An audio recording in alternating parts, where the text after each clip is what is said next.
Schizophrenia একটা বড় ধরনের মানসিক রোগ এবং এই রোগটা সকল ধরনের মানসিক রোগের মধ্যে সবচাইতে বড়।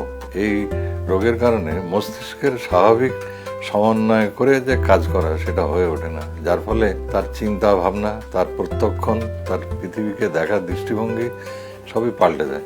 বর্তমানে এই রোগের ভালো চিকিৎসা আছে এবং এটা একটা মানসিক রোগ। সেই রোগের চিকিৎসা করলে এটা ভালো হয়ে যাওয়া সম্ভব। চিকিৎসাটা যদি দ্রুত শুরু করা যায় তাহলে এর ফলটা বেশি পাওয়া যায়।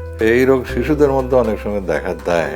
বেশিরভাগ লোকজন আমাদের মনে করেন যে এটা একটা রোগ নয় এবং হয়তো বা কোনো অশরীরী কিছু ধরেছে, এরকম চিন্তা ভাবনা করে তাকে অপচিকিৎসা করেন এবং অপচিকিৎসার শিকার হয়ে আশানুরূপ ফল হয় না। তারপরেও চিকিৎসা শুরু করলেই কিন্তু কিছু ফল পাওয়া যায়। আমাদের যেটুকু চিকিৎসা আছে সেইটার মধ্যে যদি সব রোগীরা আসে তাহলে কিন্তু এটা সম্ভব। সবাইকে সচেতন হতে হবে এবং যারা সচেতন নয় তাদেরকে দৃঢ়তার সাথে সচেতন করার চেষ্টা করা দরকার। তাহলে আমরা মনে হয় এই সব রোগীদের, অগণ্য রোগীদের আমরা সাহায্য করতে পারবো।